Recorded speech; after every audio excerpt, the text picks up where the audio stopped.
stuck on the sun. Ain't no nigga like me, bitch, I'm 101. You don't gotta like me, nigga, just respect what I'm doing. Don't wait until after I'm gone. Don't wait until after I'm not here to tell you the niggas who really put on. Cause we been through a lot. Hey guys, welcome back to my channel. This one's a little different because as you can see, I am at the pool with my family. But I have content to make, so I'm gonna make it. There's no excuses of, oh, I don't have the time, or oh, I'm doing something. You make the time. You do what you have to do. Okay? So today's video is going to be about steps you can take when starting a business, or steps you should take, or steps you can take, or whatever you want to do. Steps to take when starting a business, alright? So this is before you have an idea. I did the shark in the water. Oh no. This is before you have a name or anything like that. Right now, all you have is an idea. So you know you want to sell clocks. That's the only thing you know as of right now. You want to sell clocks. You don't know nothing else. You don't have a name. You don't have nothing yet. You just know you want to sell clocks. You have to conduct the market research. Where you're going to get your clocks from. Where you're going to find clocks that sell them wholesale so that you can buy them in bulk so that you're not spending as much money. Where you're finding your clocks. What type of clocks do you want to sell? Do you want to sell vintage clocks? Do you want to sell new clocks? Do you want to sell alarm clocks? Do you want to sell digital clocks? Like, what type of clocks are you trying to sell? You have to then find your market for those clocks, okay? Might be so much background noise since I'm outside. But you have to then find your market. You have to do market research based off of your product and what you're trying to do and what you're trying to sell. Right? Next. This all depends on the type of business that you're trying to start. But for most businesses, this attains to you. You need a business plan. Alright? And your business plan should include everything. Everything from who is your company, who are you, what do you do, what is your company about. Like, you're basically selling yourself and selling your company to someone else. Okay? So this is what you want to have in your business plan. What is your company? Your service product line. Your marketing and sales. How you plan on marketing this product. How do you think your sales are going to do with this product? Do you think that you're going to sell 10 clocks over the course of a year? Because that's not a lot. Or do you think you can sell 1,000 clocks over the course of a year? What do you think you can do? What is your marketing? What do you plan to? How do you plan to achieve these sales? What marketing do you plan on doing to make sure that these sales are attainable? Okay, those are things that they want to see. Next, they want to see your funding request. If you not in my face, please. If you do plan on asking a bank for funding, they want to know how much money you want. You trying to get $500? You trying to get $5? You trying to get $10,000? What it is the amount that you're trying to get, okay? And because you're asking them for a certain amount of money, they also want to know your financial projections. Where do you see this company in 3 years? Where do you see this company in 5 years? Where do you see it in 10 years? Because if in 3 years you see that this company is going to be bankrupt, why would I invest in your company?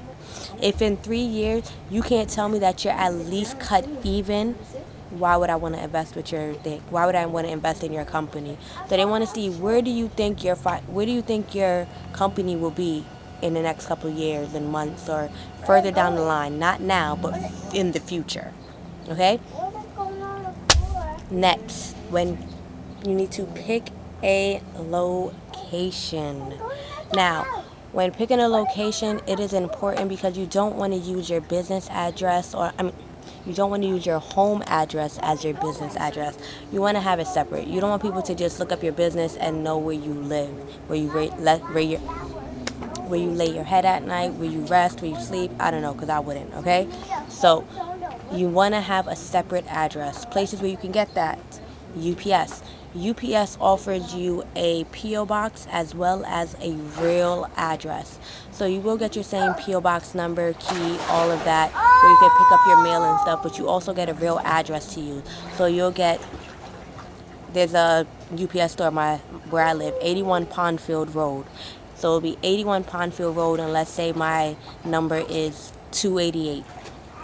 So that's my address. So my business address is 81 Pondfield Road, hashtag or the number sign 288. Okay? That's basically what you do. So you have a real life address. Another place that gives you a real address, you can get a virtual P.O. box. And a virtual PO box, it will also some of them also gives you a real address that you can use, and everything just gets emailed to you instead of being, because it's virtual, like you can't go there to pick it up, because usually they're not even in the same state as you at sometimes. Okay. Next, you can look to see what's your local shipping service. Like with me, that one charges me $18 per month, and as I said, I get a real address and I get a PO box. So 2 in 1.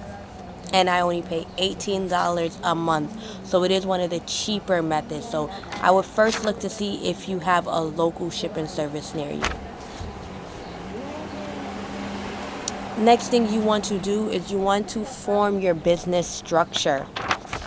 Okay? A business structure is how a company is organized based on its legal status. Okay? There are different types of business structures. There is a LLC, which is a limited liability company, a sole proprietorship, a S corporation, and a partnership corporation. Okay, we're only going to be talking about 2 today: LLC and sole proprietorship. Those are the 2 that we're going to be talking about today.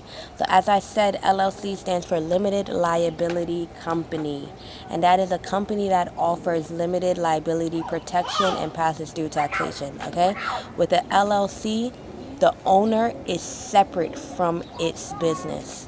The owner and his business is not one entity. It is a separate entity, meaning that if someone decides to sue your business, they cannot come after you personally. They can only come after what your business has and what your business acquired. All right?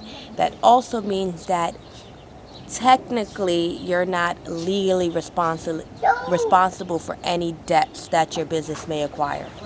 Right? Next, sole proprietorship. So a sole proprietorship is a business that can be owned and controlled by an individual, a company, or a partnership. Okay? It is not a separate legal entity. You and your sole proprietorship are one. If someone sues your company and your company has no money, they can then go after you personally and come after whatever money you make personally outside of your business, okay? Only once you've picked which type of business structure you want to do, you want to then pay for it, all right? So whether you choose a LLC, a sole proprietorship, a S corp, or a partnership corporation, there are different prices and there's different prices for different ones. Okay, LLC can cost you from anywhere between $200 and up, depending on where you get it from and the fees that they charge. A sole proprietorship. Oh my gosh, that word is so annoying. Is free, unlike an LLC. It is free to get. Next, so like I said, you picked your business structure, pick your name. What is your name now? So we said we were selling clocks. So let's say our name is TikTok. Oh wait, no, that's actual thing. Hold on, because now hold on. I want to think of a name. Our name is Timeless. Yeah, I like that. All right. So we thought of the name. Our name is Timeless. We want to register our business, but you don't know exactly where to register it. You don't know how to register it, and you're still not even sure which business structure you want. You don't understand them completely. You don't know which one to choose. You can, if you're in New York, you can go to NYS Business Wizard. I'm gonna link it, and I'm gonna also put it in the description. Okay, that's NYS Business Wizard. This will help you determine which one you want. It would also give you the requirements, and it will also show you where you can apply to get it. All right? As I said, there's different places where you can go to receive your business structure. I got mine off of InkFile when I first got it. This is because I didn't know that you can get it from the IRS website. Okay? So when I first started my business, I got my LLC off of InkFile. But the thing is, with InkFile, something that they do not tell you is that you can get your EIN, which I will explain later on, for free. Sites like InkFile and LegalZoom and those places, they charge you for it because they will charge you if you don't know. If you don't know, then they're going to charge you because it's not legal to charge you. They're just it's also not legal to get it for free. Yes, so you can get it on. Alright, so EIN, what I just described, employee identification number. As I said, some places like to charge you for an EIN when you can get an EIN for free. But what is an EIN? An EIN is your social security for your business, okay? So your EIN is your federal business tax identification number. This is your federal. Okay, there's a federal and there's a state. This is your federal identification number. All right. Next, after you get your EIN, after you've gotten your LLC or your sole proprietorship or your S corp, then you got your EIN. Okay. Get a business email address. Okay. Get a business email address. There are places where you can get a business email address. I've got mine from GoDaddy.com. It's $24 for the year and $7 if you want to pay monthly. So $7 for the month, $24 for the year. And you get a business email address. So this is a real email, not like snowflakemcbundles@gmail.com. This is winter@snowflakemcbundles.com. Okay? So I paid $24 and that's for the entire year, and I get to use that email, and that is a real business email address. Next, you want to get a business phone number. Okay?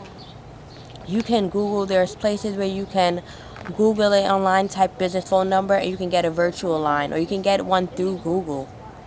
You can buy a business line through Google itself. Next, business bank account. You need your EIN, your business structure, before you can get a business bank account. You cannot get a business bank account without first having those things, okay? So business email is not necessarily required for a business bank account, but EIN is, and your LLC or your S corp or your sole proprietorship is needed in order to get a business bank account. And the business bank account is needed if you want to get any type of loans or anything of that sort, okay? It is very important to have a business bank account. But I think I pretty much named majority of it. This is just a start and something that you can help you do. Also, you want to get money, and you want to get as much money as you can that you don't have to pay back. Okay? You want to get as much money as you can that you do not have to pay back. So apply for as much grants and things as you can first before applying for any loans of that sort. Try your grants. Go to sam.gov, see what grants is available. Go to grants.com, see what grants are available for your business. Okay. Later, guys. Thank you for watching. Please like and subscribe. See you in the next video.